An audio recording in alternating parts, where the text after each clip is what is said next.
Ladies and gentlemen, good afternoon. I'm Grzegorz Ekiert. I'm the director of the Center for European Studies and a professor of government. It's my great pleasure to welcome you to Minda de Gunzburg Center for European Studies. We have a full plate in recent years because of various pleasant and mostly unpleasant political events taking place in Europe. And it is my really great privilege and honor to welcome my two great friends and colleagues who will be discussing his latest book. This book has been on New York book bestseller list for a number of weeks, and I'm afraid that it's becoming more and more compelling with every passing week watching American politics. Okay, so our guests today are Stephen Levitsky, who is a professor of government here at Harvard. Steve is in comparative politics and in Latin American studies. He published a number of distinguished academic books looking at the labor-based parties in Latin America, at competitive authoritarianism, the hybrid regimes with Luke and Wei, looking at the transformations of current regimes, and very influential book on informal relations, which was called Informal Institutions and Democracy, Lessons from Latin America. Daniel Ziblatt is also professor of government, and he specializes in comparative politics and European studies. He's the author of two very important books about early transformations of European political regimes. The first one is Structuring the State, the Formation of Italy and Germany and the Puzzle of Federalism. And his recent book is Conservative Parties and the Birth of Democracy. But today they are going to discuss this book. You already are, most of you, very familiar with it. And the rules of the game are that this event is being recorded. Daniel and Steve will speak for approximately 15 minutes each, and then we will proceed with discussion. So, Steve, welcome. Daniel, welcome. Thank you. So we will start with you first. Yeah, I think I'll stand up here. Great. Thank you, Grzegorz, for the introduction. Thank you, everyone, for coming today. Thanks to Laura Lane and Gila and everybody at CES. This is where my office is, so this is sort of, we've been traveling around, and this is like coming home a bit, so I'm happy to be here. So we're going to talk today about the central lessons that come out of our book. Three central lessons, really, I think, that drawing on our book. I'm going to talk about, we're going to kind of tag team here this afternoon. I'm going to talk about the first lesson and then hand things over to Steve, who will talk about the second and third lessons. But before we do that, I just wanted to recount to you a bit the story of why we decided to write this book in the first place. In some senses, it was not really obvious that Steve and I would write this book with our professional hats on. We're not students of American politics. We haven't spent our careers studying American politics. But we were motivated to write this book because perhaps like many of you, we watched the unfolding election of 2015, 2016 with a sense of shock, disbelief, and really intellectual puzzlement at the tenor of American politics. And so we've spent our careers studying democracy and authoritarianism in other places. Me, as Grzegorz says, in Europe, and Steve in Latin America and other developing democracies. And we've taught courses together on democratization and authoritarianism. So we approached the campaign season of 2015 to 2016 from a distinctive angle. The campaign resonated for us in a kind of different way. At first, it was really just the small echoes. So we discovered that candidate Trump was someone who fit to nearly a T a set of hallmarks that a great political scientist, Juan Linz, who's no longer alive, who wrote a book in the 1970s called The Breakdown of Democratic Regimes. Juan Linz had identified a set of characteristics with which one could identify authoritarians before they come to office. Again, he was writing on the breakdown of democracy in Latin America and the interwar years. And, we watched the unfolding campaign and really recognized the tenor of the politics. The rhetorical bluster, of course, is now familiar to all of us, but in 2016, candidate Trump railed against the media in unprecedented ways, calling the media the enemy of the people. He accused his election rival, or they threatened his election rival of locking her up and saying she's a criminal. He said he wouldn't necessarily accept the results of elections. He condoned violence at election rallies. And so we really felt that a lot of people thought this was just talk, and in many senses it was. But again, Linz, in this great book written in the 1970s, identified these 4 rhetorical moves of going after the media, challenging the legitimacy of elections, challenging the legitimacy of a rival to compete for office, and condoning violence. These are the clear hallmarks of somebody who, once in office, might act as an authoritarian, according to Linz. And so this made us nervous. This set off alarm bells. And what is more is, in American history, no major party candidate for president had ever behaved this way. And because many of the candidates for office and the people we've studied in the countries we study in different places and times have behaved this way, this made us very nervous. So we both had this uncanny feeling that we had seen this movie before, and we knew it usually didn't end well. So we decided we really had to write this book. We wanted to draw upon the knowledge that we have of other countries and other times, to look at countries that had faced these kinds of crises, faced these kinds of challenges, and sometimes overcome them, and other times facing these kinds of challenges had succumbed to them. And we wanted to draw lessons from those historical experiences to understand the current American predicament. So we wanted to write a sober analysis, one that wasn't panicked, but one that took the threat seriously, but put them in a kind of broader global perspective. So while working on the book, we came to some conclusions that I think depart from how some people think about the Trump presidency. We came to the conclusion that Donald Trump was not just a cause of the ailments of the American political system. He was in many ways a symptom of a set of deeper underlying ills that we wanted to identify that run through the American political system that I think we're continuing to live with today.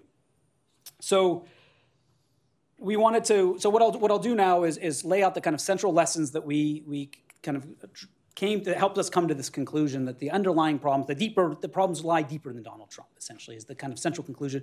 I want to lay out to you now some of the central lessons that led us to this conclusion. Okay, so lesson number 1. In many ways, it's a simple lesson, but I think a far-reaching one. The best way to stop authoritarians is to prevent them from coming to power in the first place. Okay, so what does this mean? Well, in the context of the United States, this means we have to pay attention to not just why Donald Trump beat Hillary Clinton, but why Donald Trump was ever the nominee of a major leading party in the first place. To put this into context, during the Cold War, 3/4 of Democratic breakdowns came at the hands of men with guns in the form of military coups. But since the collapse of communism, the way that most democracies die today is through the ballot box, through elections. Demagogues come to power in elections, and once in power, they usually inflict serious damage on democratic political institutions. So a grave paradox facing democracies today is, how does a democracy prevent someone from being elected, from using democratic institutions, from coming into power, and then once in power, dismantling those very democratic institutions? Now, throughout American history, this paradox has happily been avoided. But it was not because there was no demagogues, it's not because there was not support for potential demagogues. We have a tendency, in fact, we make the case in our book, to whitewash our own history and to forget that there's a nearly continuous strand of authoritarians who find remarkable levels of support, popular support in the electorate. This strand runs from Henry Ford, just in the 20th century, runs from Henry Ford, a famous anti-Semite, the founder of Ford Motor Company, who is quoted favorably in Mein Kampf, who considered running for president in the 1920s, really seriously considered it. This runs through the 1930s, Huey Long, Louisiana governor and senator who had clear autocratic tendencies, Joseph McCarthy and his red-baiting, clear authoritarian tendencies, through to George Wallace, the segregationist governor who ran for president in 1968, or tried to run for president in 1968, who was, again, also had rhetoric that really mirrored in many ways the rhetoric of candidate Trump and President Trump. Gallup poll data going back to the 1930s suggests that each of these figures garnered around 35% approval ratings in public opinion polls. And so, what's really striking then is that really there's a continuous authoritarian subcurrent, I would argue, we argue in the book, alongside the liberal tradition in America, kind of illiberal latent strand of authoritarianism in American political culture. But here's the point. Despite being incredibly popular, These figures never made it close to the presidency. These figures were just as popular in many ways as Donald Trump. And if you look at the opinion poll ratings of Donald Trump today, around 35%, this is a kind of similar figure. But despite that, these guys never made it to the presidency. So why is this? Why were they kept far from power? And why in 2016 did things change? So we emphasize two contributing factors that we describe more fully in the book. So I'll just lay those out briefly here. So what changed in 2016? What makes 2016 different from these earlier periods is, first of all, the way we select our president has changed over time. Until 1972, so the first 3 quarters essentially of the 20th century, presidential candidates were selected by party leaders who worked up close with potential candidates, saw them in moments of triumph, moments of crisis, got together at party conventions and selected party candidates. Voters were irrelevant in the selection of candidates. It was party leaders who picked candidates. Parties were, in effect, gatekeepers. Voters, of course, voted in the general election, but in the pre-general election period, primaries existed, but they weren't binding. And party leaders got together and selected candidates. Now, many rightly considered the system, critics called it the system of smoke-filled back rooms. It certainly had its downsides. It was exclusive. It was not very democratic, and sometimes some mediocre and bland presidential candidates emerged out of this. I often think of Warren G. Harding. If you've ever seen him, he looks like a president, but he was not a great president. So all systems have advantages and disadvantages, though. And the advantage of this system was that it worked well, in fact, perfectly, in keeping extremists from ever becoming viable candidates at the top of a party ticket. It was a screening system, a filtration system, a gatekeeping system that effectively kept demagogues out. Now, we all know American history changed in many profound ways in 1968. And it also changed the way we select our presidential candidates. The presidential selection system after 1968 was opened up in the United States. The smoke-filled rooms were open. Primaries were now made binding. And voters could now select their own candidates. The general election was now preceded by a long, continuous season with which we're all familiar of a primary season in which voters had a say. Now, the system was certainly more open. It was more democratic in this sense. But 2 political scientists warned at the time there was also a system that was vulnerable to the rise of a demagogue. It was with the breakdown of the filtration system, the gatekeeping system, it opened the door, potentially, to demagogues. Now, to be clear, Steve nor I are advocating going back to the old system. But at the same time, we have to recognize that all systems have advantages and disadvantages. And the disadvantage of this system was that if a demagogue ever ran for office, the road would be much clearer. Now, it's true the Democrats introduced a system of superdelegates, kind of introducing some of the old elements into this new era in the 1980s, where elected officials could carry extra weight in helping select candidates, creating a kind of more complex obstacle course to the nomination. But Republicans never adopted superdelegates. So this left the door completely open. This meant that if a demagogue ever decided to run for office, for president, especially in the Republican Party, without superdelegates, there was a much more open road for this person. And this is exactly what happened in 2016. Donald Trump, a modern-day demagogue, gained the nomination of the Republican Party. Okay, but there's a second factor that we emphasize as well. And in many ways, this is more important with more far-reaching consequences beyond the United States. Because even after Donald Trump won the nomination, it was not necessarily clear he would become president. I mean, first of all, Hillary Clinton could have beat him. But almost as importantly, there was an absolutely imperative role to be played by the Republican Party itself, Donald Trump's Republican Party allies. And here's really the central pivot of this story. Authoritarians come to power not just on their own, but with the aid of their political allies, their political establishment. Throughout history, this repeats itself. In the 1920s in Italy, the 1930s in Germany, and the 1990s in Latin America. This is really a crucial test. When a demagogue who clearly violates democratic rules and norms gets close to power, one of the last off-ramps is whether or not establishment politicians, party allies, finally break with the autocrat in the making. They draw a line in the sand and say, beyond this, we will not go. Or do they abdicate, overlook the violations of democratic norms, let party trump their commitment to democracy, and in effect form a Faustian bargain, allowing their ideological ally, but a potential autocrat in the making, into office? Do they enable the authoritarian? When elected autocrats get into power at this last stage, it's nearly always because mainstream politicians, out of some mix of opportunism or miscalculation, let them in the door. So the enabling role, actually, of the Republican Party is not so unique. This happens remarkably often. In Venezuela in the 1990s, Hugo Chavez got his political start by being given a boost from a mainstream fixture of Venezuelan politics, Rafael Cadera, who freed Chavez from jail, boosting Chavez's legitimacy. Cadera hoped to, an elder statesman in Venezuelan politics, hoped to tap into Chavez's popularity. And very quickly, Chavez was president and Cadera was long gone. In the 1920s in Italy, Benito Mussolini was a complete outcast of the Italian political system. But a long-standing prominent Italian statesman, Giovanni Giletti, in 1921 included Mussolini's party on his party list, again, trying to tap into some of the energy on the fascist right side of the political spectrum.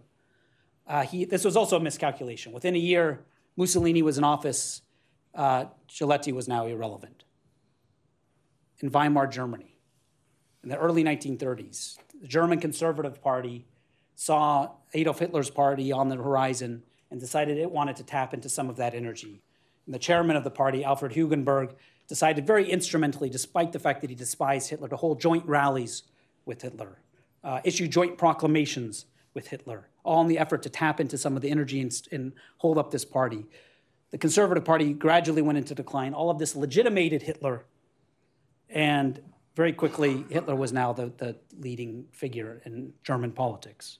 In January 1933, when Hitler was appointed chancellor, conservative statesman Franz von Papen was trying to convince his conservative allies not to worry about Hitler, and he said to them, "Don't worry, within 2 months, we'll have pushed him so far into a corner he'll squeal." In every instance, mainstream politicians open the door. They abdicate. They fail on their gatekeeping functions. Out of miscalculation or out of opportunism, they let extremists in the door. And in every instance, the mainstream politicians make the same mistake. It's a kind of Faustian bargain. They think they can draw upon, tap into the energy of the potential authoritarian, the outsider, and they think they can control him. And in every instance, this bargain backfires. So the same thing happened in the United States. A very similar process unfolded in the United States in 2016. Republicans enabled Donald Trump.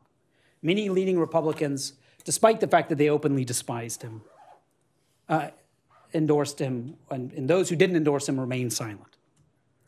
Republicans could have crossed party lines and supported Hillary Clinton. They could have let their commitment to democracy precede their commitment to party. This could have made a difference. Not a single elected official who had a future in politics in the Republican Party endorsed Hillary Clinton. Now, you may think, well, this is naive. How is this really going to play out? The Republicans endorse somebody from another party.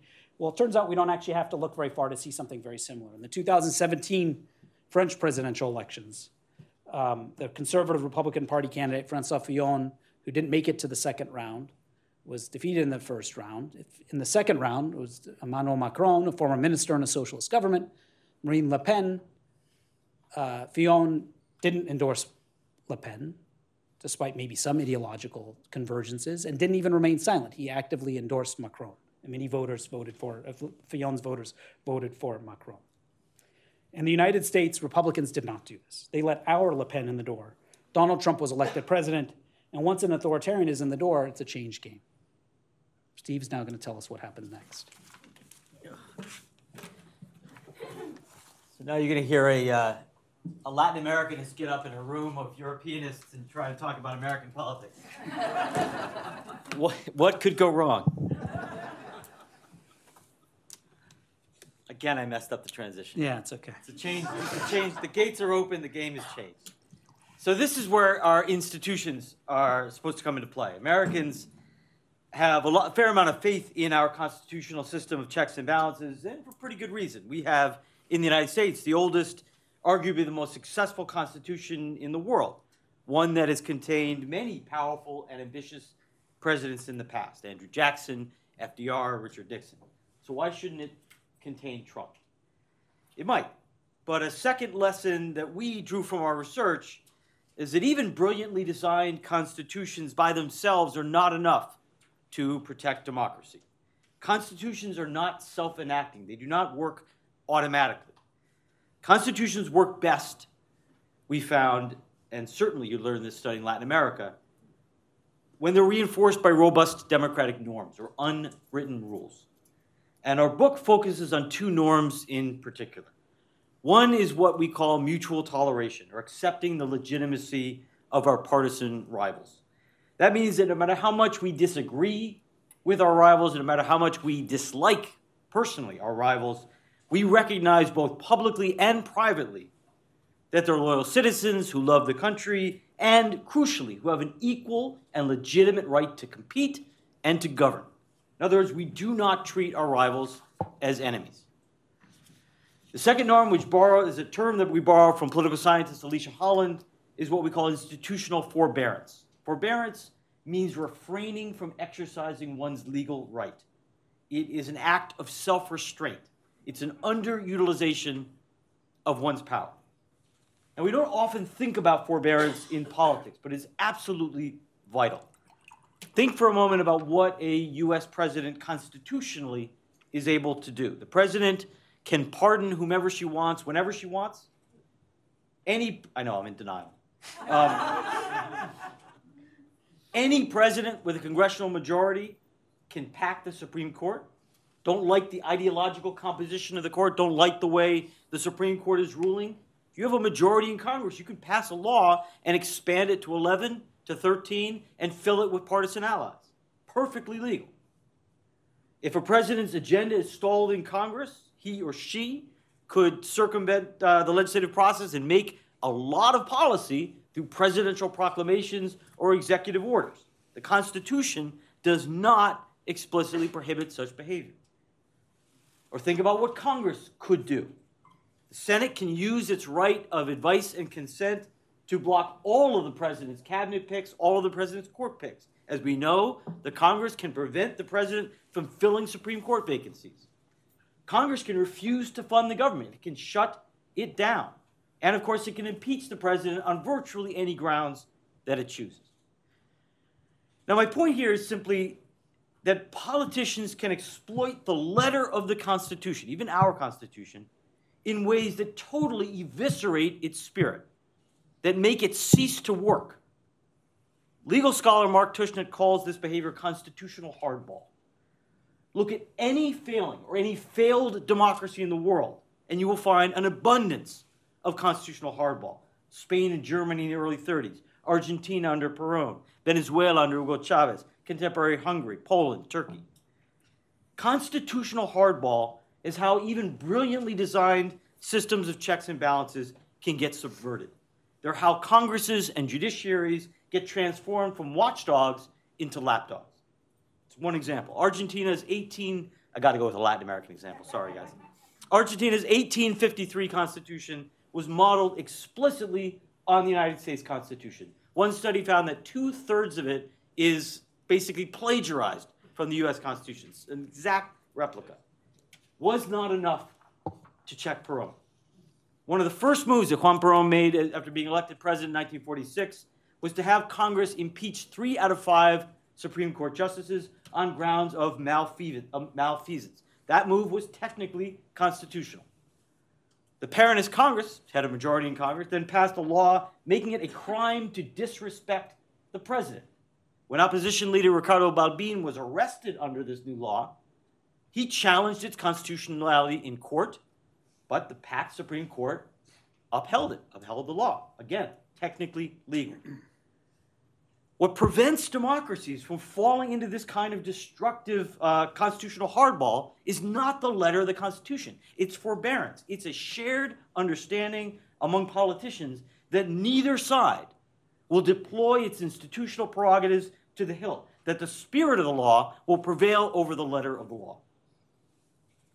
Norms of mutual toleration on the one hand and forbearance on the other act as the soft guardrails of democracy. They are what help to prevent normal, healthy political competition from spiraling into the kind of partisan fight to the death that wrecked democracies in Europe in the 20s and 30s and South America in the 60s and 70s.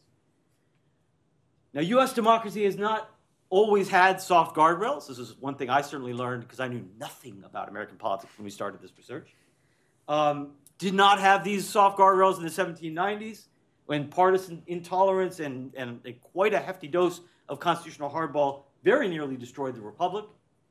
We lost our norms of soft guardrails, certainly in the run-up to the Civil War and for a couple of decades after the Civil War. But beginning in the late 19th century, Democrats and Republicans accepted one another as legitimate rivals and largely avoided destabilizing acts of constitutional hardball. There were no impeachments. There were no successful court packings. Senators were pretty judicious in their use of filibusters and other potentially obstructionist mechanisms. They were judicious in their use of their right to advice and consent on presidential appointments, largely deferring to the president. And outside of wartime, presidents largely refrained from acting unilaterally to circumvent Congress or the courts. So for more than a century, our checks and balances basically worked. But again, they worked not because of what was written down in the Constitution so much as the fact that they were reinforced by norms of mutual toleration and forbearance. Now, as we argue in the book, America's democratic norms have been unraveling for the last roughly quarter of a century. We saw early signs of this in the 1990s, with the Gingrich era government shutdowns, with the partisan impeachment of Bill Clinton. But the process really accelerated in the 2000s. During the Obama era, leading Republicans began to abandon the norm of mutual toleration. Leaders like Newt Gingrich, Rudolph Giuliani, Mike Huckabee, Sarah Palin, Donald Trump declared repeatedly that President Obama did not love America, that Obama and the Democrats were not real Americans. Now, as Daniel pointed out, America has always had an extremist fringe. But this was no longer fringe politics. These were national Republican leaders. This was the party's 2016 presidential candidate. Leading Republicans were now denying the legitimacy of their Democratic rivals. That worries us a lot because looking at other cases of democracies in crisis, it's clear that the erosion of mutual toleration encourages politicians to abandon forbearance. The erosion, the loss of mutual toleration encourages politicians to abandon forbearance. When we view our partisan rivals as enemies, when we view our partisan rivals as an existential threat, we become tempted, even urged, to use any means necessary to beat them, to stop them. And that is exactly what's beginning to happen. Politicians are starting to throw forbearance to the wind. The filibuster, which used to be a procedural weapon of last resort, in effect, is now a routine process. It's used so frequently that it's not even mentioned in the newspapers. It's just a given. Politicians shut down the government. They refuse to raise the debt limit. We see extraordinary acts of constitutional hardball, like the legislative coup that followed the 2016 election in North Carolina, and most dramatically of all, in my view, at the national level, the Senate's outright refusal to allow President Obama to fill a Supreme Court vacancy in 2016. That move was unprecedented since 1866. All of this happened before Donald Trump became president. So the problem, as Daniel mentioned at the outset, is not just that Americans elected a demagogue in 2016. Well, that's a problem. It's that we elected a demagogue at a time when the soft guardrails protecting our democracy are coming unmoored. So why is this happening? We argue, and this is the third lesson, that what's driving norm erosion is polarization, it's partisan polarization. Over the last quarter century or so, Democrats and Republicans have come literally to fear and loathe one another. What do I mean by literally? In 1960, 5% of Republicans, 4% of Democrats reported in surveys that they would be unhappy if their kid married someone from the other party. Today, that number is around 50%. According to a recent Pew survey, 45% of Republicans and 41% of Democrats say the other party's policies threaten the nation's well-being. Not just that, they threaten the nation's well-being. 49% of Republicans and 55% of Democrats now say the other party makes them afraid. We have not seen this kind of partisan hatred since the end of Reconstruction. And this isn't just traditional left-right polarization. People do not fear and loathe one another over taxes. Today's partisan differences run deeper. They're about race, religion, and culture. American parties have changed dramatically. The names haven't changed. but culturally, they've changed dramatically over the last half century. Back in the 1960s and 70s, when I was a kid, the Democratic and Republican parties were culturally, demographically, very similar. Both of them were overwhelmingly white and Christian. Three changes have occurred over the last half century. First of all, the Civil Rights Movement led to a massive migration of Southern whites from the Democratic to the Republican Party, and with the full enfranchisement of Southern blacks, African Americans migrated to the Democratic Party. Second, the United States experienced a massive wave of immigration. Those immigrants and their kids are overwhelmingly in the Democratic Party.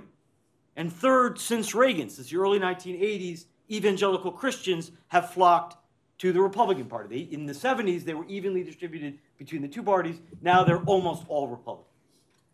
So today, Democrats and Republicans are racially and culturally very distinct. The Democrats are essentially a rainbow coalition of urban educated whites and a range of ethnic minorities. The Republicans, by contrast, remain overwhelmingly white and Christian. That's important because white Christians are not just any group in this country. They were not only once a solid electoral majority, but they used to sit unchallenged atop the country's political, economic, social, and cultural hierarchies. They filled the presidency, they filled Congress, they filled the Supreme Court, they filled the governor's mansions, they were the pillars of local communities, they were the CEOs, the newscasters on television, they were the movie stars, they were the college professors. And they were the face of both the Democratic and Republican parties. Those days are over, those days are long gone. But losing a majority and losing one's social status can be deeply threatening. And many Republican voters, not all, many Republican voters feel like the country that they grew up in is being taken away from them. And that, we think, drawing on existing research in political science, is what is fueling polarization. The problem is that extreme polarization can kill democracies. This is a major lesson from the failure of democracies in Europe in the 30s and in South America in the 1970s. When politics is so deeply polarized that each side views a victory by the other side as intolerable, as beyond the pale, democracy is in trouble. Because when an opposition victory is viewed as intolerable, we start to justify using extraordinary means to prevent it. Things like violence, election fraud, even coups. Now, Americans have not reached that point. But we have reached a point where, according to 2016 exit polls, 1 out of 4 Trump voters believed that Donald Trump was not fit for the office of the presidency of the United States.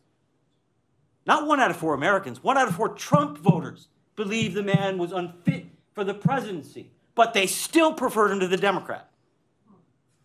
We've reached a point where, according to Gallup polls throughout the last year and a half, Republicans have a much more favorable view of Vladimir Putin than of Hillary Clinton. Those are dangerous levels of polarization. Donald Trump is a symptom of that polarization. He's not a cause of it, and his departure is very unlikely to put an end to it. So what can be done? I have no idea. Couple of things, and I will stop talking. First of all, it's clear the Republican Party has to change. It has to become a more diverse political party to end polarization in this country. As long as the Republicans remain an overwhelmingly white Christian party in a country as diverse as ours has become and is becoming, it will be prone to white nationalist populism and extremism. So it must become a diverse party. In terms of what Democrats can do, and this is a little more controversial, there's been a lot of talk in progressive circles and Democratic Party circles over the last year about Democrats learning how to fight like Republicans. If Republicans are going to play constitutional hardball, and they clearly have been, then Democrats need to play tit for tat. If they don't, the argument goes, they will be the victims of an endless series of sucker punches, stolen Supreme Court seats, and the like. And Democrats are, in fact, learning how to fight like Republicans. They, a few months ago, used a filibuster to trigger their very own first major government shutdown, straight out of the Newt Gingrich playbook. Many Democrats this year are running on a platform of impeachment.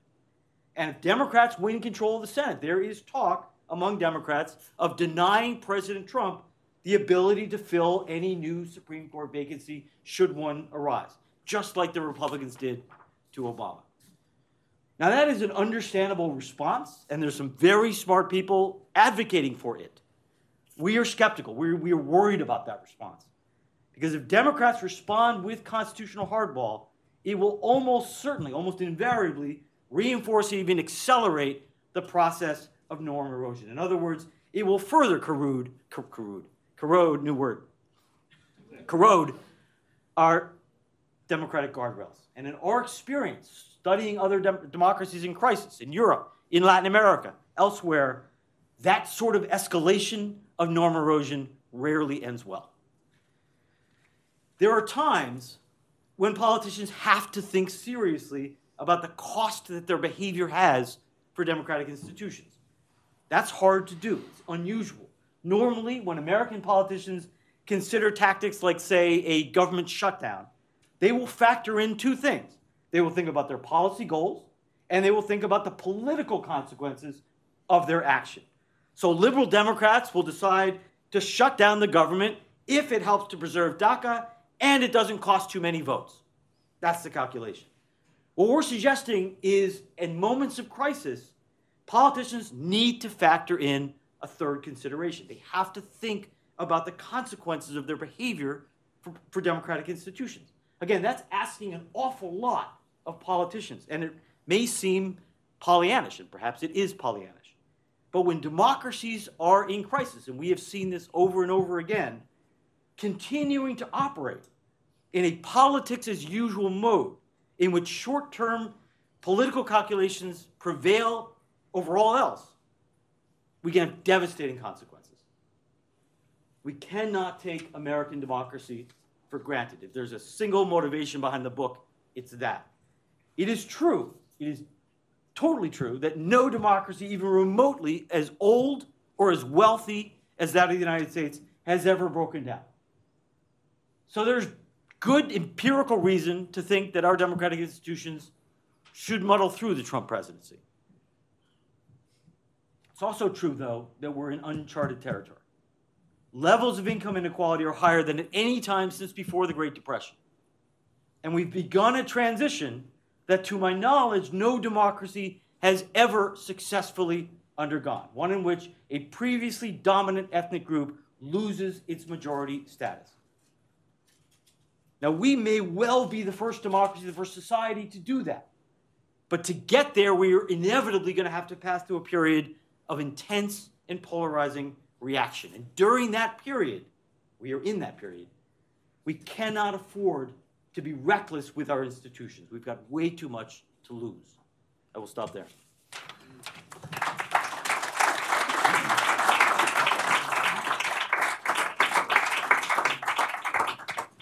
Daniel, Steve, thank you so much. Now you know why this book is on New York Times bestseller list. And also, now you know that people who study other countries should write about the US. Now, I'm going to open the floor. Let me bring a couple of questions every time we go around, because I suppose that there will be a lot of questions to Steve and Daniel. So let me collect, please, Andy. Yeah.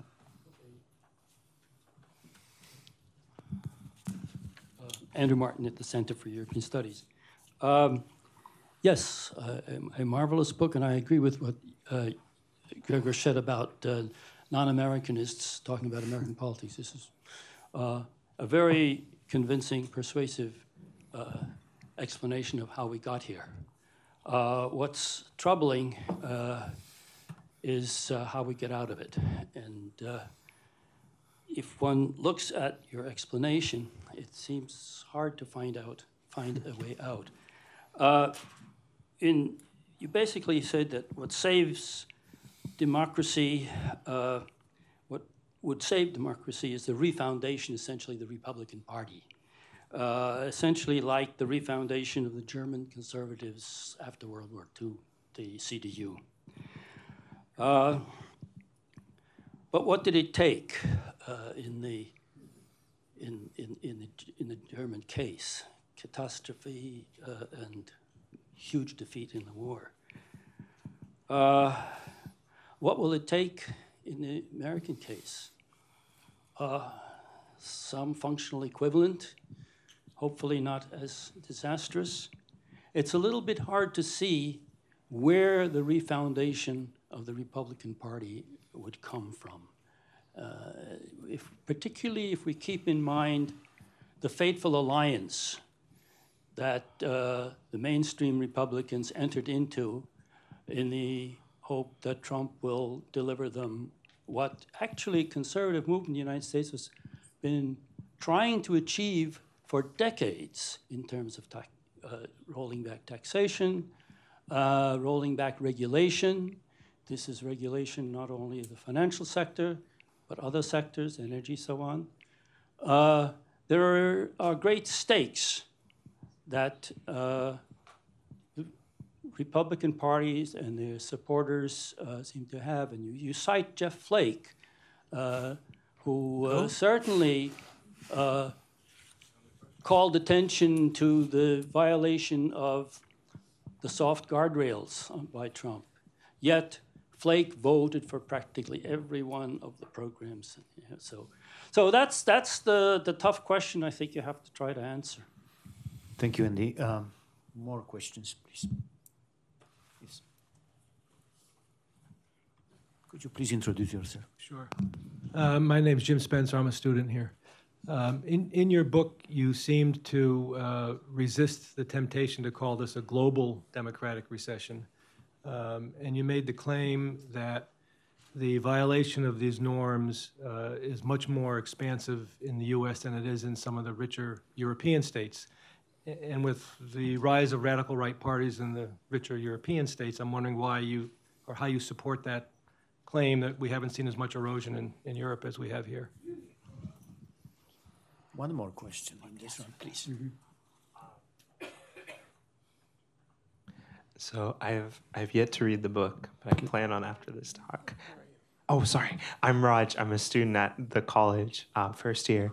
And all the solutions that were talked about today to sort of this democratic backsliding were more on the level of policy and the government. What do you two see can be done on individual level amongst the citizens, amongst engaged people in society to sort of combat this democratic backsliding? All right, so we are back to you, gentlemen. Okay. Everyone. Yeah, well, maybe I'll say something about the, we have this, I'm looking at your notes and my notes, we're saying the same I thing. can't read my own. Yeah, I can read your writing better than you can read your own writing. Yeah, we have. Yeah, well, that's yeah, right. So I guess too that much time together. the point on the Republican Party, what can be, I mean, I agree. I mean, I've studied conservative parties. I have an earlier book on conservative parties. And so I think this is a lot of where the action lies. But how to generate a transformation without catastrophe is certainly, I mean, it's hard to find cases of that happening. That's actually, that's why we use these dramatic examples of, the parties in Chile after Pinochet coming together and after the example of the catastrophe of preceding the formation of the German CDU. I mean, one thing, this is a little bit too easy of an answer, but one of the reasons to write the book is to say that, we can learn from history and maybe avoid the slide before, instigate a kind of change before the catastrophe comes. But to be more realistic about it, I mean, so the Republican Party had this autopsy, this kind of self-diagnosis, which in 2012, I think it was, right? That, where many of the things that we're calling for now, they called for themselves. And this was, I mean, some regarded as a relatively hard-hitting analysis of themselves in which they realized the party needed to appeal to more diverse constituencies and Latin American voters and so on. So, the interesting thing about that is that proposal went nowhere.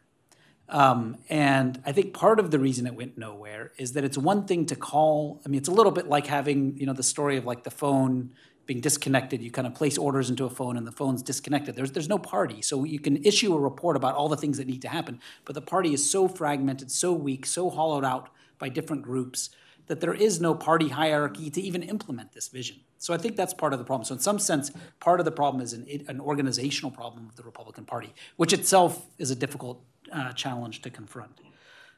So, I guess that the point, though, is that this, that's why we are in a dire situation. But I think I guess one interesting thing is to think about what a major election defeat in November will do. I mean, we tend to think, we have this kind of vision of American politics where the optimistic scenario is one in which there's this electoral thumping that takes place, and politicians learn that when you lose, maybe they've gone too far in one direction, they kind of come back to the center. There's kind of, we have faith in this self-correcting logic of our electoral system. That's possible. On the other hand, to put a more negative spin on that, let's say Democrats retake a bunch of kind of purplish districts, they're essentially Republican districts that are, that could be leaning Democratic. If these districts go to the Democrats, what kind of Republican Party is going to be left over? It's going to be smaller, more radicalized, more resistant to reform. And so unless there's some, engine of reform out of that, it's hard to imagine that leading to. So I guess the point is that election victories themselves aren't simply enough. I think it is. It's certainly necessary. I think for a change in election, the balance of power in Congress in November. But it's not clear that that's sufficient. I think there's organizational changes that need to take place within the Republican Party. I don't know if I have stuff on other questions, but maybe I'll let you jump in. You're going to have to take on the European radical right, though. Yeah. So I think, notwithstanding what Daniel just said, certainly the clearest path, the most viable path to getting out of this is a major Republican spanking at the ballot box. In the short term, Daniel's sort of dark fears are absolutely right, but it's really the best mechanism we have is for the Republicans to be crushed at the national level in 18 and 20. That's you're right, it may not be sufficient, but it's absolutely necessary. And as Daniel said, there are Republican, they have no base, but there are Republican leaders, Republican elites who are thinking about this very question and have been for years. They could have written our last chapter. Reading their autopsies it's really striking. Global democratic recession. There are 2 points regarding the global democratic recession. First of all, there is a widespread belief that democracy across the world is under siege. That liberal democracies are falling left and right across the globe. That empirically is mostly not true. The number of democracies in the world, I'm going to talk mostly about the developing world right now, the number of democracies in the world has remained a flat line over the last 10 or 12 years. It has remained stable. So our editors wanted us to address this issue because they're constantly, it's difficult to listen to NPR without hearing about the global democratic recession. There are very important cases of democratic breakdown in the last decade: Venezuela, Turkey, Thailand, maybe Hungary, and they get a lot of attention, and they should get a lot of attention. They're very salient in our mind.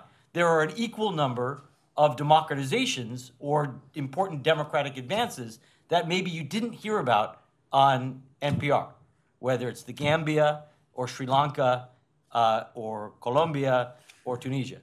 Probably you heard about Tunisia. But empirically, in the developing world, it's been a flat line. We got accustomed, because we had 25 years of global democratic expansion, so when we hit a flat line, people started to fret. But I think empirically it's not the case, at least not yet, that democracy is in decline globally. Let me turn it to Europe. Yeah, well, so it's interesting. I think in many ways the threats. If you look, I'm obviously no fan of the AfD in Germany or the National Front in France or the Freedom Party in Austria, and their stances on immigration and all sorts of issues are antithetical to things that I personally value. But what's striking about them is that these parties generally, you have to look pretty hard to find such explicit, overt statements of violation of democratic norms in the way that candidate Trump displayed before coming into office. So the AfD has a particular agenda, again, that we may disapprove of, but it competed for office. There were some outrageous comments they would make, the leader of their party would make, but they are participating in the normal democratic politics. Whether that will continue, I don't know. So in many ways, I think, in a curious twist of history, the American Republican Party is more similar to Fidesz than it is to the National Front in France. So the U.S., I think the behavior and rhetoric of Hungarian and Polish populace is more similar to the American Republican Party, in particular Donald Trump, than the West European populist nationalist parties are. So, I mean, at least so far, I mean, things can change. And so they seem to be more well-versed in democratic norms. Steve, can I push you on that global recession a little bit further before that escapes us? Technically, it may be true that the number of democracies is exactly the same, but you have democracy crashing in Turkey, you have democracy crashing in Poland, and you are getting more democratic Gambia. It's very difficult to make an equivalence between, the weight of those countries which are maybe losing. in the Center for European Studies. If we're in the Center of African Studies, you might have a different story. No, but yeah, well, I know, but there's one thing you want to. I mean, there's one thing that I think one thing that does change our analysis, I think a bit, is what's happening in the United States, because the degree to which the U.S. the current administration is less supportive of democracy than any other presidential administration going back to Nixon, and so what the effect of the kind of boomerang effect back on regime developments around the world is a different story. I mean, I think Steve's argument makes sense up until the current moment, but let's see going forward whether or not this actually continues, because international dynamics certainly matter a great deal. So let me say a couple more words, partially consider your point. So our point is that as of 2018, the sky is not falling, but I think it's clear that the sky is darkening. There are real threats on the horizon. One of them, Daniel just mentioned, is that the global environment, the world that we lived in the 1990s, in which you had essentially Western liberal hegemony, United States and Europe were the dominant military, economic, ideological powers in the world, and Western-style democracy was widely perceived to be the only game in town. That is long gone, and that's a real challenge. Also troubling is and we can debate about Poland versus Gambia, but I look at two countries in particular right now: India and Brazil. India and Brazil Brazil is in a perfect storm of a democratic crisis. India has elected with a large majority a government with questionable commitment to liberal rights. The fate of democracy in those two countries, I think, will be very more suggestive than Poland or Gambia of future. Let me open. Okay, Aisha, please. What about the question about... Oh, I was going to... What was what can citizens do? Yes.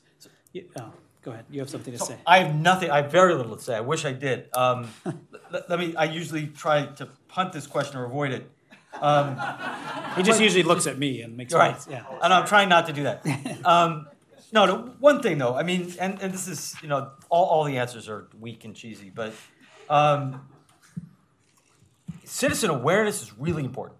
The way democracies die today is very different from the good old days. In the good old days, you had a military coup. The civilian government would be removed. It'd be very clear what happened.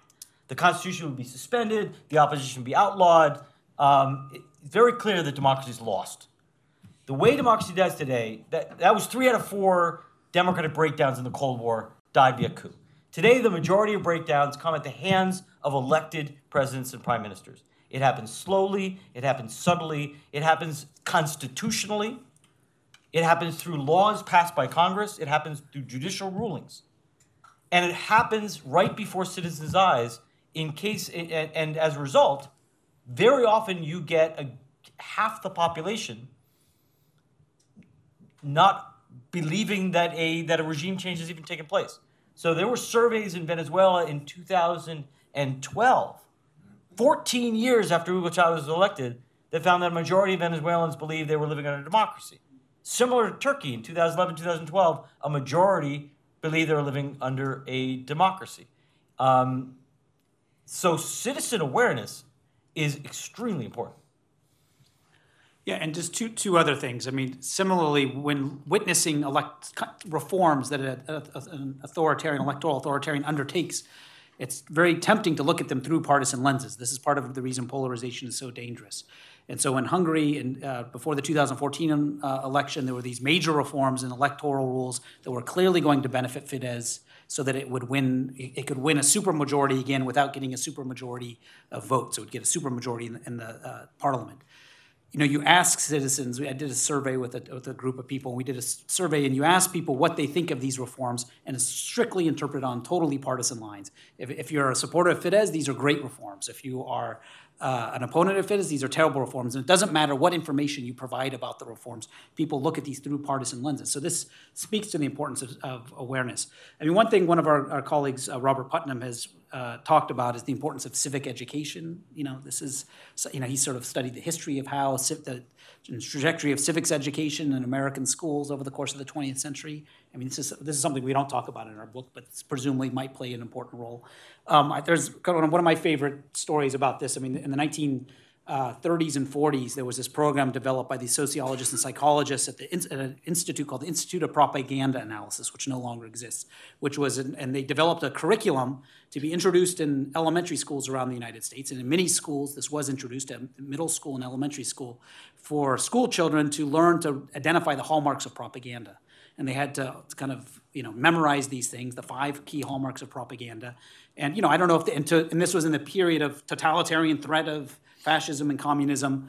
And this was, who knows if it was effective. I mean, having something like that again today might be a useful kind of thing, especially in an era of social media where it's, we're in a kind of new media environment. Okay, our room is alive. Lots of hands up. Let's, Aisha, please. To me, what distinguishes, I'm Aisha Kadol. I'm a visiting scholar here at Center for European Studies, scholar from Istanbul. To me, what distinguishes your work is you are looking into the realm of politics. I mean, there are all these other analyses that look into more sociological reasons. Ronald Inglehart was here yesterday talking about income inequalities or changing values, xenophobic vote, how fear, in fact, direct people. Whereas what you're looking at is, how politics plays with these changes, how, in fact, some people make decisions. So you're not actually talking about how democracies die, but you're talking about how they are killed, I mean, there's actors, because, so that's the part I think is easily on the title. So. Okay. What distinguishes your work is your focus on the realm of politics, I think, which is, I find, very, very important.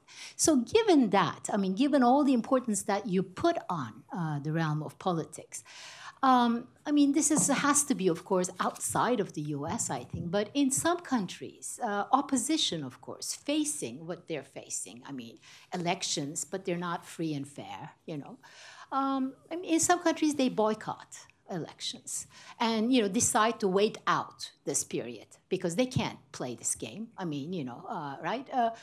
Do you think that's a good strategy, or do you have to play that game anyway? Okay, thank you. Great question. Jane von Malzahn, German Studies and Rhetoric, University of Texas, Arlington, retired. I would like you to address confirmation bias, which simply put is reinforcing the prejudices of a group by an authoritarian leader, supplying all the available means of persuasion, be it lies or any other means, to reinforce those prejudices and stereotypes. Currently in the United States, we're facing that. Our liberal, so-called liberal media, Washington Post, New York Times, for instance, are doing a splendid job of tracking all of the errors and all of the untruths. However, simply the counterbalance of correcting it doesn't actually address the root problems, which you so clearly describe, which is the displacement of an entire group of people in our society who fear they're losing their status. How do we address that core problem of white America's feeling of displacement, which is actually fueling all this and this feeding frenzy of rhetoric to keep it going? Thank you very much. Would you be so kind to pass the mic behind you? Thank you. I'm Susan Suleiman. I'm a research professor of French literature and comparative literature. I'd like to come back to, is your name Raj? Yeah. Because I feel, a freshman at Harvard, okay, a first-year student at Harvard, he wants to know, what can people do? What can individuals do? And it seems to me that that is a question that must be addressed by people here, by us, by professors, and to really think about that. And one of the reasons why I say this is, I recently went to the March for Our Lives thing, and I was in Washington with my grandchildren, and it was one of the most inspiring things I have ever seen or experienced, simply because these very young people, ranging in age from 11 to 17, were saying something that many protest movements have not said in the past, which is vote them out, which means that there is something that individuals can do, which is, number one, vote. I mean, I think that too often people who are disgusted with the politics simply don't go to the ballot box. But then, I'm just wondering whether you have thoughts about what could be done, because these kids at Parkland have started something. And the other thing that I thought was very inspiring is that all of them emphasized this is not a partisan issue.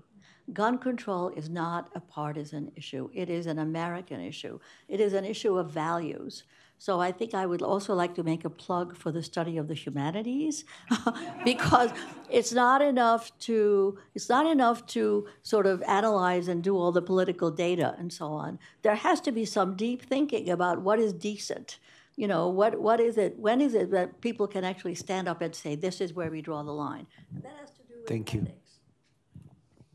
Okay, back to you, gentlemen.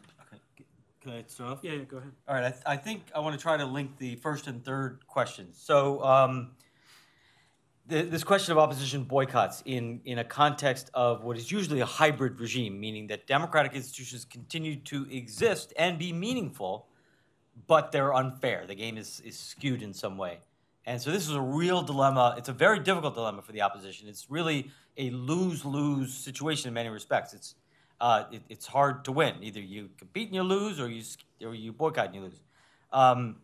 The evidence that I have seen, which is not systematic, but is pretty clear, is that boycotts don't work very often.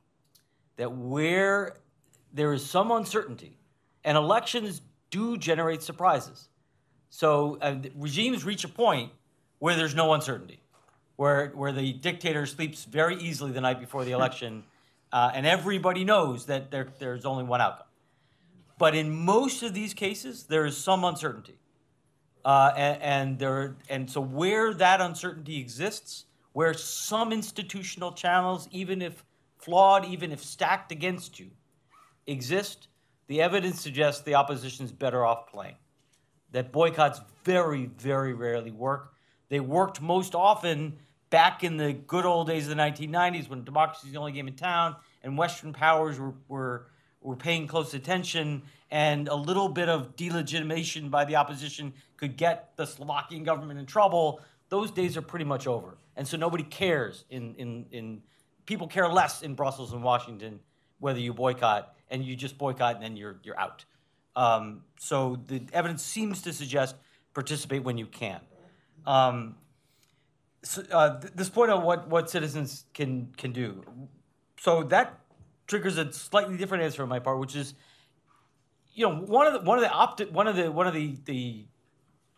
one piece of good news observing American politics in the last year has been society's reaction, because citizens, Harvard freshmen and others, are doing stuff. They're reacting quite remarkably, and which is a very positive thing. So our colleague Theda Skocpol has gone out, and I forget the 4 states where she's doing work, but she's gone out to 4 communities in the heartland and is studying how people are responding. And she's found that, there's been a generalized response of civil society, but particularly, let me get this right, suburban middle-class women are taking, their level of participation has just skyrocketed. And interestingly, conservative and liberal. It cuts across party lines. Yeah. There's actually... So there's been a surge in political participation. And interestingly, it's been primarily through electoral channels. So they are rejuvenating Democratic Party committees where they've been left to die. They are running for office. They are supporting candidates. So they're working through the institutional process, which I think in the U.S. case, where obviously many institutional channels remain open, that's a smart thing to do. Yeah, one thing I would add to this, one thing that's really become clear to me, and I never had thought about this before really, is that the role of professions and professional identity in resistance. And so, it's lawyers who identify as lawyers who have a set of ethical guidelines that guide their behavior. It's journalists who identify as have a certain set of ethical guidelines, who are in some ways offended by efforts to intervene and immunize themselves from temptations to cooperate if they don't, and so I think and so as well as students, I think, and teachers. So you have people so it's not just the individuals mobilizing, it's people mobilizing in groups and people who identify with a group that they belong to that demand a certain ethical code. And I think that's absolutely kind of the basis for which basis upon which a lot of this resistance can be most effective. Politicians don't have that. They do. Yeah. What about the second question? Yeah, so the second question, yes. So I thought when you started with confirmation bias, I thought you were going to accuse us of presenting you guys with everything you wanted to believe, but because I don't think we do. Some of our messages, this wasn't your question, but some of our messages I think run into uncomfortable audiences, like ideas about gatekeeping. So I think, I think it's important, generally for social scientists as well. This is not your question, but this just as part of the ethical code of a profession, I think it's important for social scientists to not just simply do partisan work. I think it's important for people to communicate uncomfortable messages at points. But what can be done? This is a second version of the what can be done kind of question. And one of the things we to help deal with a population that feels like it's being overrun by social and demographic changes. I think one thing that we talk about in the last chapter of the book is we say that certainly, this is not a major theme in our book because others have talked about it, but we think it's absolutely critical, is to address income inequality. This is certainly a driving force of a lot of the dissatisfaction, disaffection with American politics, is unprecedented levels of income inequality. So this means, social policy that's directed in a way that helps address this. But there's sort of two tricky points here. Number one, it's not just having more social policy, but it's the kind of social policy. One of the things the U.S. has always been vulnerable to, and in some ways I don't need to say this at the Center for European Studies, is a kind of welfare state that's very targeted towards groups that, means-tested kinds of programs rather than universal programs. And universal programs where everybody benefits are much less vulnerable to backlash. The question is, how do you get there, though? Because clearly this would be a way of addressing polarization, but on the other hand, polarization prevents us from developing the kinds of policies that would allow us to address these problems. And so, that's a bit of a dilemma, and it's like, American social policy develops in a very incremental way. And I think, as much as Obama's healthcare policy has come under criticism and so on, we need more of this kind of incremental progress and this, widening the safety net so that people are less threatened by economic threats. But a second thing to kind of think about, which is interesting, is that, had America, the U.S. experienced a major process of democratization and demographic change beginning in the mid-1960s. And within 5 years, and for unrelated reasons, the global economy transformed. And you had slowdown in annual economic growth rates. And so it's the combination of these two factors that have left the U.S., I would argue, in a very precarious position. And you can just imagine to yourself, had Civil Rights Act and the Voting Rights Act been passed in 1948, and then you had 30 years of uninterrupted economic growth, rather than 6 years of robust economic growth, we'd be living in a very different country. So in many ways, we had the misfortune, I think, of having our democratizing reforms and transformations in the global economy happen almost simultaneously, and we haven't still figured out really how to deal with this. Could you please bring this mic here to answer? Thanks. Well, thanks for the interesting talk. Michael Broning from Berlin, originally. I'm currently a short-term fellow here at CES. If we talk about how to respond, then if we take your recommendations seriously about diversity, then shouldn't we all be joining the Republican Party? And the second question is more, because I focus on European politics a lot, and I very much understand, and I think that you very compellingly show how polarization can lead to dysfunctionality and basically the populist revolts. But when you apply that to Europe, don't we see a different pattern there, where basically the lack of polarization and essentially too much centrism has given rise to the populist revolts? So maybe you can comment on that, because I'm just not sure about that.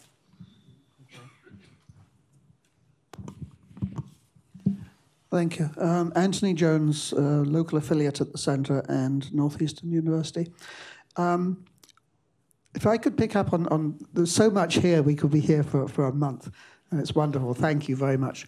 We're not surprised, really, when new democracies or transitional democracies fail or get into trouble. We expect that. What we weren't prepared for was the countries that we thought had consolidated democracies, and that, it seems to me, is where the real puzzle is. If we were to compare those so-called consolidated democracies that seem to be okay and weathering the storm with those that seem to be in deep trouble, what do you think we would find? What kinds of factors would we be able to tease out of this that would help explain why it is that some are failing and some are not? And we'll have one more. Tony, please. Could you pass the mic to the last row? Yes. Thanks. Tony Smith, Tufts and the Center for European Studies. I'd like to ask some more global questions again. Daniel was pointing to the inequality that has grown not only in the United States, but indeed throughout the Western capitalist world from the globalization of capital, which has increased income inequality in a spectacular fashion, and also moved many jobs to other countries while giving some jobs to cheaper immigrant labor that arises. So it would seem to me that that would be one systemic force to look at. The second is the wars with the Muslim world. Nobody has mentioned those, but they have created tremendous stress in terms of fears of terrorism, ISIS, the millions of Americans now who in one way or another have served in these endless wars, the migration flows that have resulted from them, the post-traumatic stress syndromes that come very often to poor white families in rural areas that voted for Trump, the opioid epidemic that goes along with this as well. So it seems to me a wonderful, as your discussion certainly was, putting it in a global perspective would make it even stronger. Thank you. Okay, so should we all become Republicans? Let's start. Look, so it's an important observation, and to be honest, Breitbart got in touch with us and was very enthusiastic to interview us about this problem that we seem to have discovered, that you can't make democracy work in a diverse society. They loved it. We didn't do the interview. I would make 2 points. I'm curious to hear what Daniel says. I think one from a normative standpoint and another from a pragmatic standpoint. First of all, normatively, I guess it's a choice every citizen makes, but you're faced with a choice between some level of ethnic cleansing and living in a diverse society. I opt for the latter. I am a great-grandchild of immigrants. I have always understood this society. I can only speak for the United States. I can't speak for Western Europe. Have always understood this to be a diverse society open to diversity and to immigration. Cannot imagine being a citizen of any other kind of society. So for me, it's partly a normative choice. I have to recognize that. But secondly, and again, I think the United States is distinct from Western Europe in this regard, but there's no going back in the United States, right? We're not going to become the society we were in the 1950s again. I'm not in favor of ending legal immigration, but if we were to end legal immigration tomorrow, it doesn't change the problem one whit, right? We are a diverse society, and we will be a diverse society. So whether you're Breitbart or you're Levitsky, that's a reality that we have to grapple with, no matter what your normative position is. Again, it's a slightly different story for Western Europe, which I will happily. Yeah, I mean, there are. I mean, Steve and I talk about this all the time, and there are people on the center left who increasingly are arguing that, come on, we have to get realistic about immigration because this is creating an opportunity for populists of the right. And so in order to address this, we need to limit immigration. We need to put some controls on this. And again, Steve and I think, fall on the other side of this. We think that's not really, so I actually did a survey of my students yesterday in class, where I asked them to estimate what they thought the foreign-born population as a percentage of the total American population is in the United States today. And I think it was a multiple choice. I couldn't figure out how to do it without being a multiple choice. It was this kind of cool high-tech thing where the scores appeared up on the board right behind me on the PowerPoint. And 15% of them thought that 40% of the American population is foreign-born. The foreign-born percentage of the population is actually 13%. A lot of people thought that as well, but these are highly educated people. And so I think there's, in 1960, all the Sturm und Drang about this, in 1960, before the massive immigration reforms, the foreign-born percentage of the population was 5%. So it's gone from 5 to 13. I mean, from my mind, that's not earth-shattering. So I think in many ways, this is a kind of distraction from the kind of central issues that we face. I mean, I think American society is already transformed to the good. But your point about the Republican, being a Republican, I mean, I don't know. I think there is some opportunities for, the fact that you say this and everybody laughs that we should become Republicans, what that suggests to me is that there actually really is an opportunity. American politics, every few generations, realigns. Steve and I disagree, I think, a bit on this point. So there's an opportunity for a transformation in the party system. I really think there is. I mean, there's lots of Republicans who are disgusted with the current Republican Party, and there's lots of Democrats who kind of laugh, going, "Oh, that's kind of funny. That would be kind of a neat idea." So the creation of the American Republican Party before the Civil War came out of a similar kind. There's these moments in history where parties realign, people shift allegiances, and so I don't know if we're in that kind of moment yet, but you could sort of see the outlines of that happening. On the point of what's going on in Europe, I mean, this is absolutely right that in Europe there is your question was about is the problem the rise of populist right and left in Europe a function not of too much polarization, too little polarization. That essentially what's happened is the center right and the center left have gotten into bed with each other for too long in too many countries, and this is a kind of collusion. And so the Grand Coalition in Germany being a good example of this is regarded as collusion. And I think this may be right, but on the other hand, I don't think these countries are suffering at this point from the levels of polarization the United States is. So I think it's generated a populist right and a populist left, but populist rights and populist lefts that aren't as genuine threats to democracy. I mean, I think competition is always a good thing, but it depends a bit on how we think of these problems. So there's this tendency when we think of the crisis of democracy today, you kind of think about it, it's like global warming. Things are just getting worse and worse, and we're in this new world where things are only going to get worse. And so a thing like the Grand Coalition is just like ignoring the problem, putting our heads in the sand. We have to confront the real problem, or else the problem is going to get worse. But what if the kind of crisis of democracy is not global warming, but it's like an earthquake? Meaning it's a shock, it's come to the system for a variety of reasons that everybody's aware of, and the main objective should be to get through this moment of crisis with our institutions intact. If that's the appropriate analogy, a grand coalition is not such a bad thing, because maybe we'll get through this, these parties will kind of fall away, and then we can figure out what to do next. And I tend to kind of think, given our current moment, maybe not making mistakes and not selling out to extremists is actually pretty good, and that's good. That's about the best we can hope for.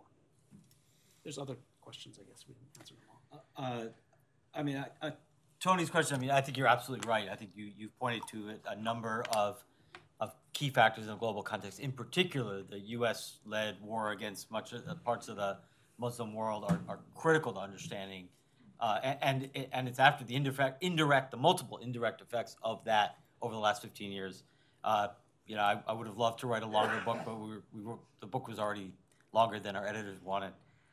This question of looking at variation among consolidated democracies in crisis is a very good question. And I don't have an intelligent answer to it, like most questions. But the fact of the matter is, I wouldn't say that there are a lot of consolidated democracies in crisis yet. We wrote this book because we think it's incredibly important to, we were talking about refounding the conservative parties in Germany after the plunge into the abyss. We think there are some warning signs that are important to pay attention to, and which is why we wrote the book. And I think that it's fair to say that there's a bit of a crisis in U.S. democracy, but I defer to Daniel, but I'm not sure I see established democracies in crisis elsewhere in the world. There are challenges, there are problems, but I don't see regimes in crisis. But one thing we've talked about, and this is a superficial answer, but kind of an interesting one. Why is it that the U.S. crisis came first? Partially, I think, the difference between presidential and parliamentary democracies. It's easier for an extremist to capture power in a presidential system than in a parliamentary system. Yeah. I think one other thing, though, is I do think, a case like Hungary, I think, is a consolidated democracy that has experienced a crisis. And I think and is a parliamentary system. Yeah, and it's similar to the U.S., though, in the sense that I tend to think that a lot of the action falls on the right side of the spectrum. If you don't have an inclusive center-right party that's willing to play the democratic game, which Viktor Orban's party kind of posed as in the 90s. He was a Christian Democrat, but he kept moving to the right, and you had this fragmentation on the right. And when you have fragmentation on the right, it's a dangerous situation. I think you have a similar situation in the U.S. So one of the warning signs that I look for is whether or not you have a party of the center-right that's able to hold that center-right together. And so that's why it's so critical in Germany, for instance, to focus on the relationship of the CSU and the CDU and the AfD. Can the CDU continue to encompass the radical right and keep it under wraps? And if you begin to get fragmentation and infighting on the right, that's often very dangerous. If I could challenge you a little bit on that, I think that Hungary is probably a good example of fake consolidated democracy. So is Poland, right? So I think Steve thought more about UK, France, Germany, right? So these are countries which are kind of hanging in between, really, and are easy, following the path you actually describe in this. A few more questions. I think, yes, gentlemen in the second row, please. Do you see any correlation between economic activity and the health of democracies, and specifically unemployment rates? Mm-hmm. And we'll pass mic to you, please. Sorry. Oh, no problem. I'm Noah. I'm a first-year undergraduate here at the college. And I'm wondering, if everything goes wrong and none of the kind of potential off-ramps we have are taken, what does the collapse of American democracy look like? Obviously, you can't know for sure, but what's kind of a scenario for what could potentially happen in the worst-case scenario? And you sleep too well at night if you're willing to ask gentleman in the second row. Yeah, really. David Rush. Is this on? Yes. Tufts Medical Faculty Emeritus. I'd like you to comment on the teacher strikes in the red states. It seems to me that the students are one group, and they have gathered on the lawns of Washington, but there are groups. Have they garnered sympathy? Are they foci around which organization might occur? The death of the union movement in this country has been such a dramatic part of inequality. So please tell us some ray of hope in the red states. Okay, back to you, gentlemen. So there is a fair amount of evidence. So economic activity and health of democracy, cross-nationally and historically, there's a pretty robust correlation between economic growth and democracy. Democracies, at least, and this is primarily among poorer democracies. Rich democracies empirically always survive, no matter what. We don't have a huge end there, but the rich democracies have no really rich democracies ever died yet. But we're talking mostly about middle income and poorer countries. But there is, among those countries, a pretty strong relationship between economic growth and democratic survival. Democracies that grow are much more likely to survive. Breakdown occurs, all things equal, breakdown is much more likely to occur amid economic crises.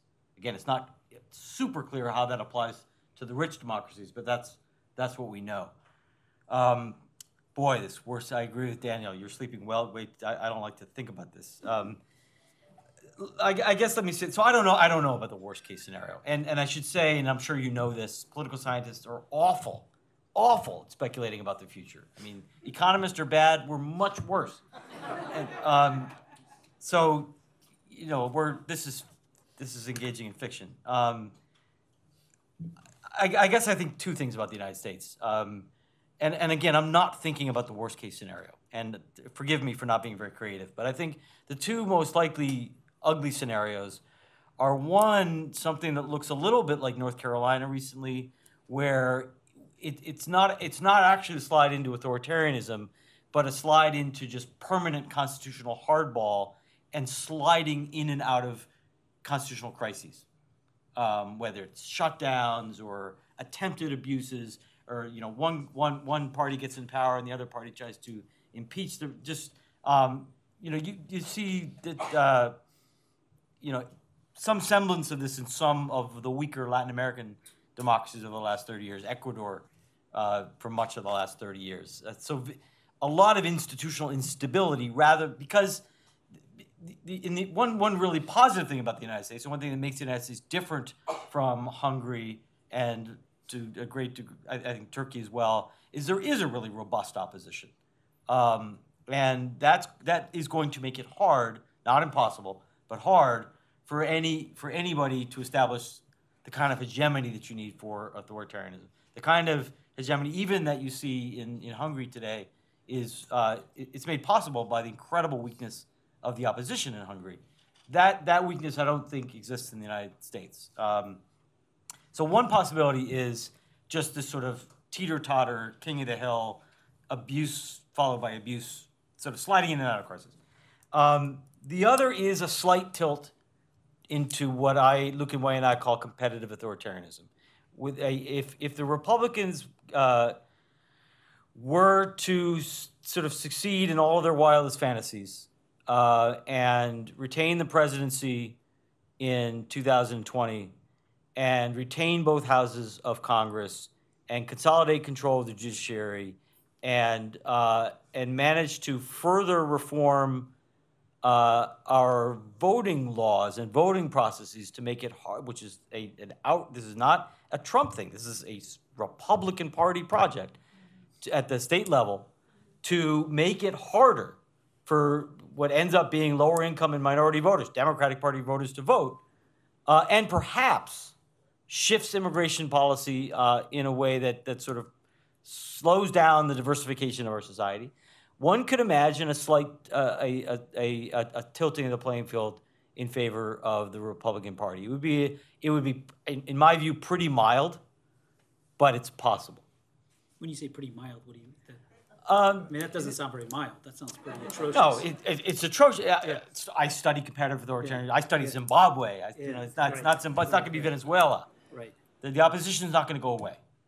The private sector, civil society, the states are just too strong. The kind of evaporation of the opposition, I think is yeah. So one of the things that give us confidence, and so unlike humans are very different than democracies. Humans, as they get older, are more likely to die. Democracies, as they get older, are more likely to survive. Humans, no matter how rich they are, they're going to die. Democracies, the richer they are, they're less likely they are to die. And so given that, the U.S. is in pretty good shape. Why being an old democracy, does being a rich democracy, give you a lease on life? It's not just being old and just being rich. It's that usually these things are correlated with robust civil society institutions, well-organized professions, teachers, all sorts of groups. And so I think there's in many ways reason to think that this is the kind of optimistic scenario. But I do think that the scenario that Steve lays out, and we call this politics without guardrail. If you look at in North Carolina, and there's signs of this taking place in other states as well, where you kind of have this escalating politics where both sides view each other as enemies, and you have increased instability, and this has major economic consequences too, because how can you have a functioning economy in a kind of context like this? So this I think is the kind of nightmare scenario. One thing I guess though I would say to keep your eye on and be wary of is there is this kind of movement. We don't talk about this in the book, but there is this movement to call a constitutional convention, which is being pushed at the state level, where states are proposing constitutional amendments, and if is it 2/3 of the states, if they all agree to the same constitutional amendment at a state legislature, this is a way of opening a constitutional convention. And this is being pushed actually on the right. But I think there's people on the left who, given the kinds of scenarios in which the House is retaken by Republicans, President Trump wins re-election despite not winning the Electoral College, there'll be a major crisis of legitimacy of the political system. And so there will be a temptation, I think, for people to say, yes, we should have a constitutional convention. But from my perspective, I think, speaking for you as well, that would be a disaster. I mean, the idea of opening up the Constitution, because in a situation like that, it's the groups that are well organized and that have resources that set the terms. And so that's something to kind of keep your eye on. From my perspective, I'm very averse to this idea. So on the ray of hope in the red states, I think you're absolutely right that the destruction or the dramatic weakening of the labor movement has had major consequences. One thing that Theda Skocpol pointed out to me a couple years ago that keeps me up at night is Theda pays a lot of attention to organization on the ground. And her point is that in the heartland, in any small town anywhere in rural United States, in any town, you will find two things. You will find evangelical churches and you will find NRA chapters. Both of those organizations are frequently socialized, are agents of socialization for the Republican Party, in addition to being vote mobilizers. So every day out of every week, out of every month, out of every year, in every town, you have NRA chapters and evangelical churches doing Republican Party work.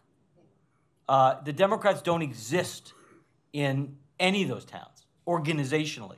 They used to some degree because of unions. They do much less today.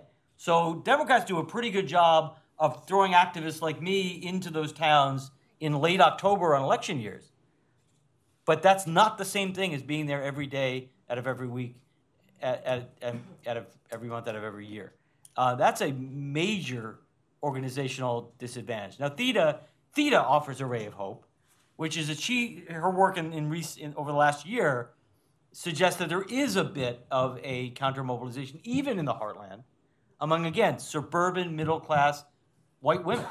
So that there is, and it's not clear how organized and how sustainable that is, but something's happening. Yeah, she thinks that the key demographic determining the fate of the American Republic is women between the ages of 50 and 70. We should have brought Theda to this. Yeah. Okay, let me open the floor for another set of questions. Mary, please.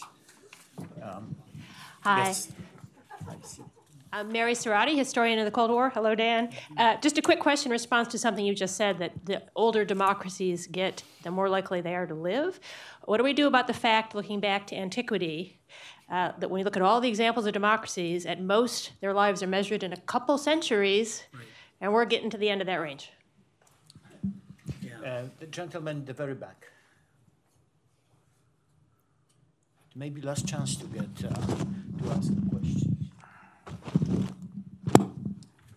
Thanks, Joseph Regner, Society for Risk Analysis. I want to return to a shift in an idea that I think you both addressed in your presentations, and that's the idea that in the so-called older days, people would not really think of those who were proposing policies that they disagreed with as an enemy.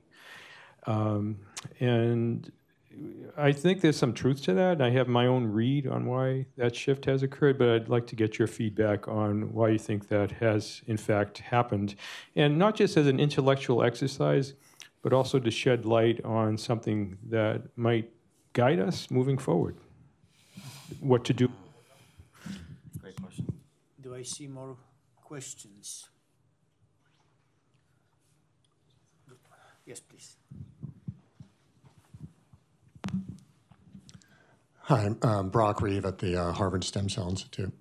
Could you comment on the role of Citizens United and the impact on democracy? I was at a meeting recently where someone was talking about advocating overturning of that ruling through the local and state levels, and his belief was that if essentially Citizens United allows the money flow into essentially buying vote and perverts the democratic system. And his belief is that that could be undone, that could be a major impact on restoring the system as it's supposed to work. And I saw one more hand. There. All right. Okay. So let's please. Yes, I will come back. My name's Ellen Weiss. I'm just a person, and Just. Going back to the constitutional question, I know it's not an ideal world, but could there be a constitution written that? I've always thought the beauty of our constitution is the wiggle room, and that it wasn't so stringent. But could one that was more protective, that avoided those abuses of the privileges given, exist? Thank you. And here behind me. Hi, I'm Ted Murphy of Northeastern University. I fully recognize the issues you're talking about. We are not contingent on the Electoral College, but because of the Republicans and how they've evolved, et cetera. But we wouldn't be having this particular conversation about Trump if it weren't for the Electoral College. And given your, there's obviously doubts about having a constitutional convention for all kinds of reasons, normative and empirical. But anyway, I know that there's there's a group of people who seem to think there's a way to circumvent the Electoral College at the state level. I don't understand how that works, and what I also don't know, although I doubt it, is whether it's actually feasible politically. So I just want your thoughts on that. Okay, thank you very much. So the last round. Okay, so on this, I'm not going to touch the democracies and antiquity question.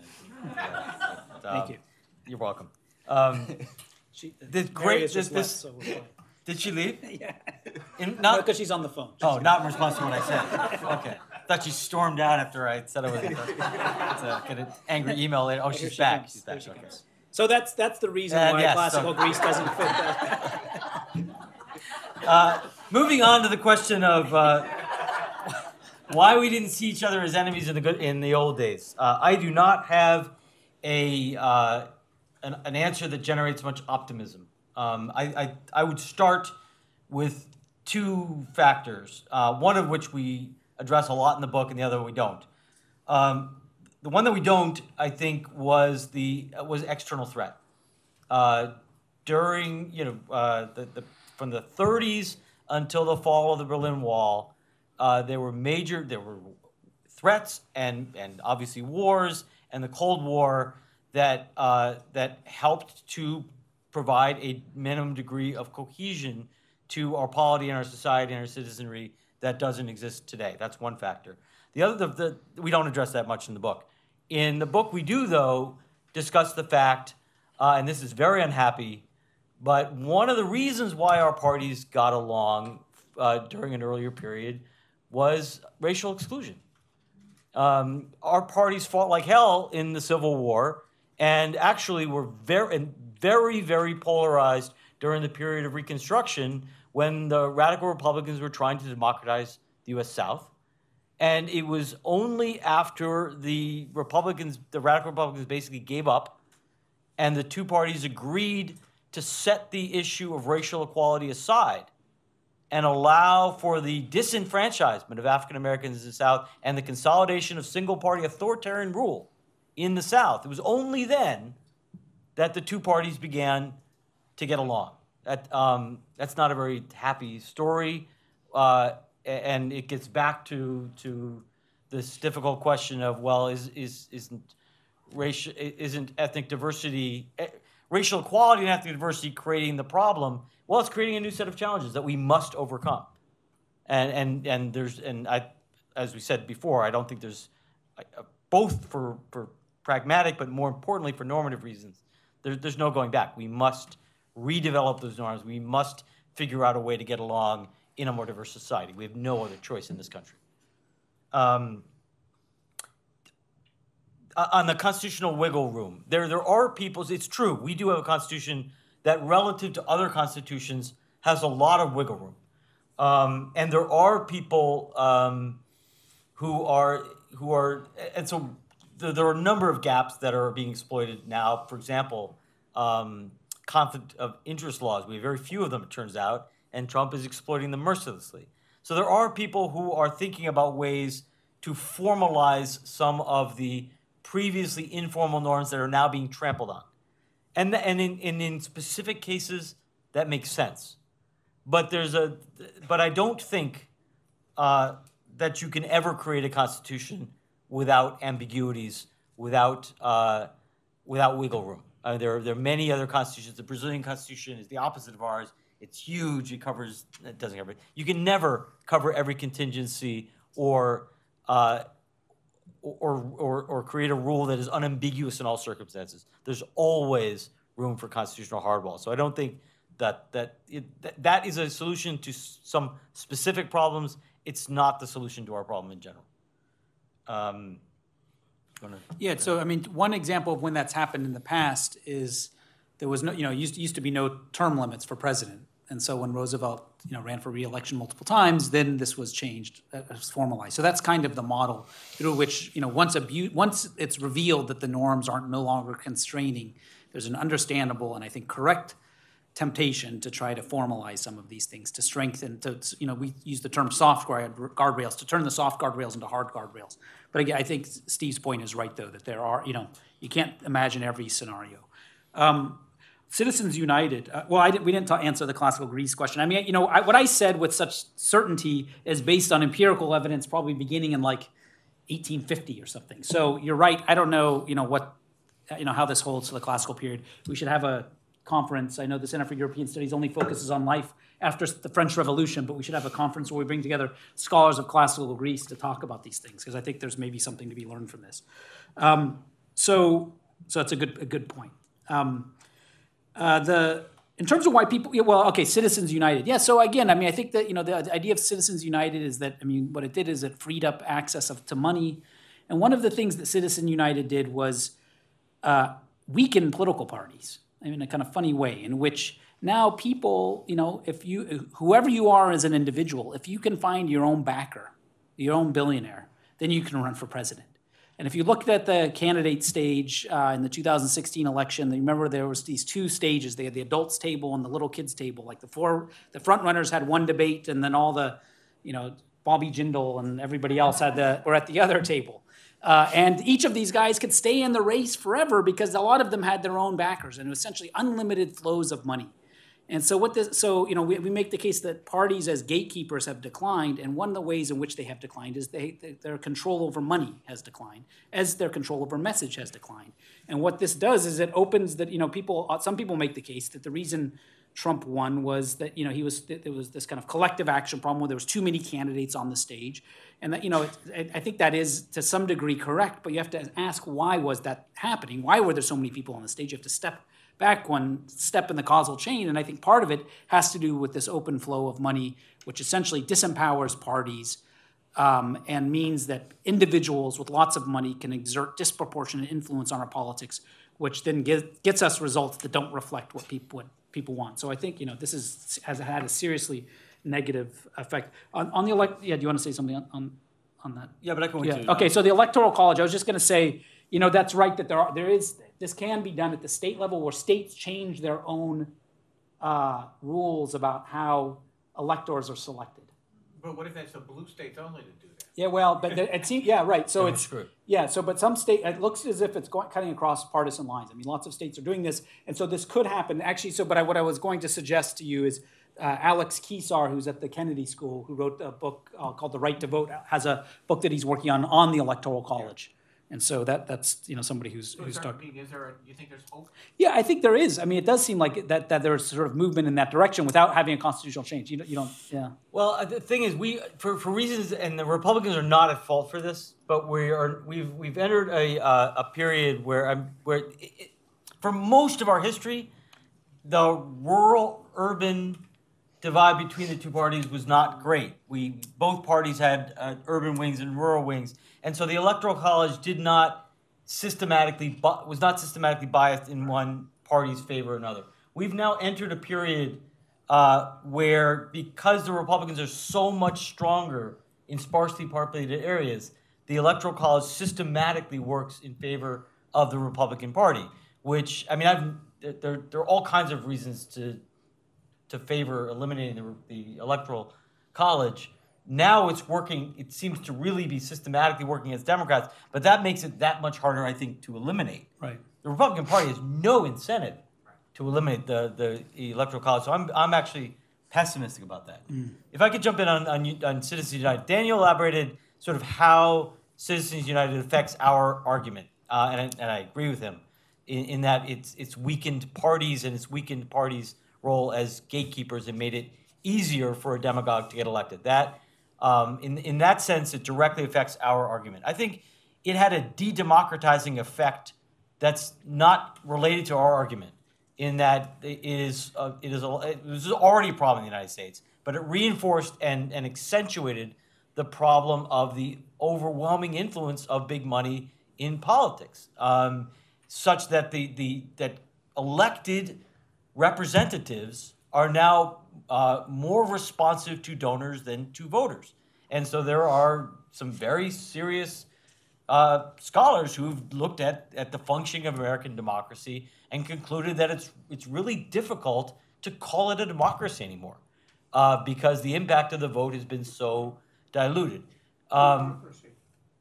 Plutocracy, oligarchy, call it what you will. So there are good reasons to support an overturning of overturning that ruling, and a restoration of campaign finance reform would have I think personally, a healthy democratizing effect for the United States, but would not necessarily resolve the underlying problems that we focus on in the book. So there are many ways for democracy to be weakened or for the quality of democracy to be eroded, and I think that one is right. Solving that is a good thing. It wouldn't solve the problems that we're focusing on. I hate to do this, but at a certain Elaine point we need to. Elaine, Before we end, I'm Elaine Poulias, the executive director here, and before Grzegorz, thanks all of you and our guests for today's very engaging discussion. I just wanted to mention, for those of you who haven't had their fair share of doom and gloom today, that we will have a discussion on Monday afternoon on Turkey. And Turkey's democratic decline, which would be chaired by Professor Daniel Ziblatt. So please join us if you can for that as well. And please join me to thank Professor Levitsky and Professor Ziblatt for this conversation. Their book is available wherever books are sold. But not here. Not except here, right? They're not.